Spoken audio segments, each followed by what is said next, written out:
Afrika, dünya üzerinde 30,3 milyon kilometre karelik bir alanı kaplıyor. Adalar da dahil edilirse, yeryüzündeki tüm kara kütlesinin 1/5'i burada bulunuyor diyebiliriz. Kıta, 1,5 milyar insana, yani dünya nüfusunun %17'sine ev sahipliği yapıyor.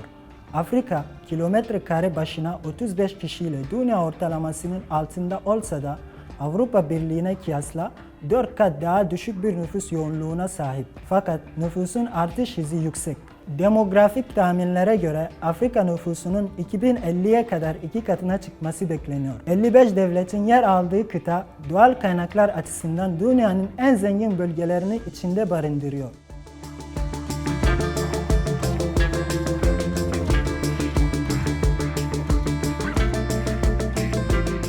Ham madde zenginliği bir toplumun gelişimi ve kalkınması için son derece stratejik bir öneme sahip. Bu nedenle zengin kaynaklar bir kontrol ya da zorbalık aracına dönüşerek siyasi mekanizma ve uluslararası ilişkilerin merkezinde yer alabiliyor. Afrika'ya karşı beslenen emperyalist iştahın temelinde yatan da bu. Tarım için gerekli olan verimli topraklara sanayi açısından önem arz eden, çeşitli maden yataklarına ve son derece stratejik enerji kaynaklarına ev sahipliği yapan kıtanın bir doğal kaynaklar cenneti olduğunu söyleyebiliriz.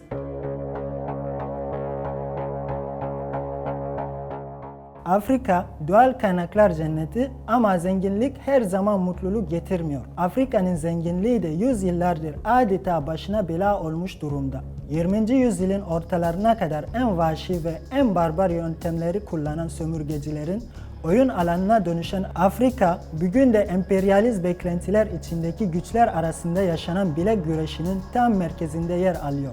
Bu bilek güreşi, Afrika ile uluslararası güçler arasındaki ilişkilerde önemli bir sorun. Çünkü Afrika kendi kaynaklarından faydalanıp kendi ayakları üzerinde yükselmek istiyor. Enerji ve doğal kaynakların güvenliği her şeyden önce bir egemenlik meselesi. Fakat bu noktada sinsice yaklaşımların devreye girdiği görülüyor. Örneğin Çin, bazı Afrika ülkeleriyle altyapı finansmanı karşılığında petrol ve stratejik mineralleri ödeme olarak kabul ediyor.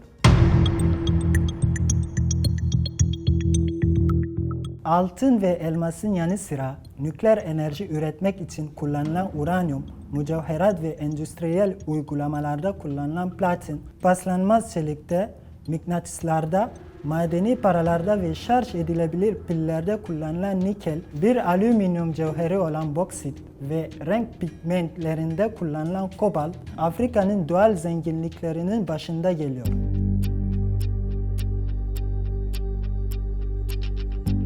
Gündelik hayatımızı kolaylaştıran cep telefonları ve yüksek teknolojiler Afrika menşeli yeraltı kaynakları olmadan üretilemez. Bir akıllı telefon üretmek için 70'i aşkın farklı materyal gerekiyor.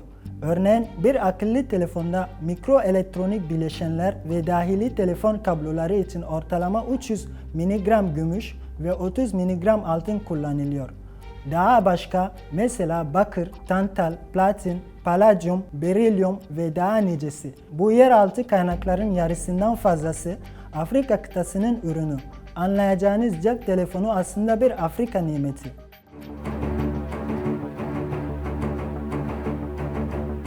...2006'ya kadar Güney Afrika dünyanın en büyük altın üreticisiydi. 2007'de diğer ülkelerde artan üretim ile Çin en büyük üretici haline geldi. 1970'te Güney Afrika tek başına 995 ton veya 32 milyon ons altın üretmişti ki bu dünyadaki 47,5 milyon onslu üretimin 2/3'sine karşılık gelmekteydi. 2021 yılı itibariyle Gana 130, Güney Afrika 100, Sudan 90, Mali 60, Burkina Faso 50, Tanzanya 48 ve Demokratik Kongo 39 ton ile dünyanın önde gelen altın üreticileri arasında yer alıyor. Yeni altın yataklarının bulunduğu Nijer'i de listeye ekleyelim.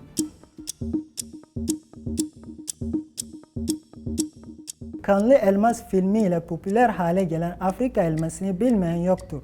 Kıta 2008'de dünya elmaslarının %55'ini üretti. Botswana, Angola, Güney Afrika, Demokratik Kongo Cumhuriyeti ve Namibya Afrika'nın en büyük elmas üreticileri Statista.com'un 2016 verilerine göre dünyanın en büyük elmas rezervine sahip ülke 210 milyon karat ile Avustralya. İkinci sırayı 150 milyon karat ile bir Afrika ülkesi olan Demokratik Kongo alıyor. Üçüncü sırada yine 130 milyon karat ile bir Afrika ülkesi olan Botswana var. Dördüncü sırada 100 milyon karat ile Rusya gelirken 5. sırada 70 milyon karat ile Güney Afrika yer alıyor. Afrika'daki diğer elmas üreten ülkeler arasında Gana 2015'te 174 bin karat, Gine 167 bin karat, Liberya 69 bin karat, Kongo 40 bin karat, Fil Dişi Sahili 15 bin karat ve Kamerun 2000 karat bulunuyor. Ülkenin ilk elmas madeni 1967'deki bağımsızlıktan bir yıl sonra keşfedildi ve sektörün ekonomideki ağırlığı yıllar içinde arttı. Bugün elmas temelli madencilik sektörü ülke ihracatının %80'i, bütçe gelirinin %38'ini ve gümrük gelirinin %23'ünü oluşturuyor. Ülke Afrika'nın önde gelen üreticisi ve Rusya'nın ardından dünyada ikinci sırada yer alıyor. Botswana'nın en büyük iki madeni Jwaneng ve Orapa, elmas üretiminin %92'sini oluşturuyor. Jwaneng, üretim değerlerine göre dünyadaki en büyük maden durumunda.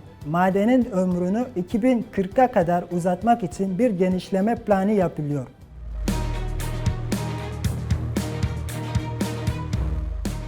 Yaklaşık 202 milyon nüfuslu Nijerya, petrol ve doğal gaz üretimiyle bilinen bir OPEC üyesi. Petrol rezervi açısından Libya'nın hemen ardından ikinci sırada yer alan ülke, 2019 rakamlarına göre günlük 2,1 milyon varil üretimiyle Cezayir ve Angola'nın önünde kıtanın lider petrol üreticisi konumunda.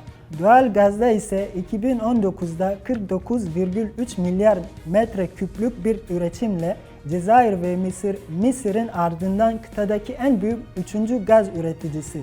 Nijerya aynı zamanda dünyanın en büyük 6. sivilleştirilmiş doğal gaz ihracatçısı konumunda.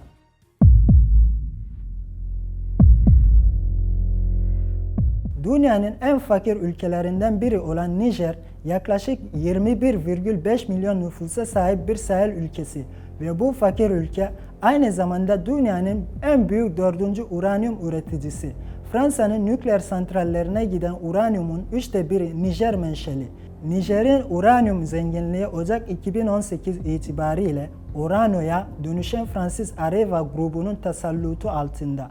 50 yıldır Nijer'de faaliyet gösteren Fransız şirketi, iki yan kuruluşu aracılığıyla ülkenin uranyuma el koymuş durumda.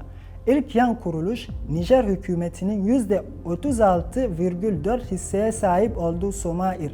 Bu şirket 1971'den beri ülkenin en büyüğü olan Arlit madeninde faaliyet gösteriyor. Maden 2016'da 2164 ton uranyum üretmişti. Nijer'deki en büyük ikinci uranyum madeni ise 1974'ten beri Cominac tarafından işletilen Akuta.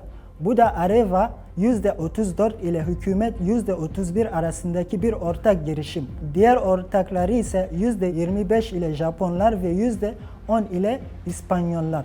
Areva şu sıralar Afrika'nın en büyüğü, dünyanın ise ikinci büyüğü olan Imuraren uranyum madenini faaliyete geçirmek için çalışmalar yapıyor.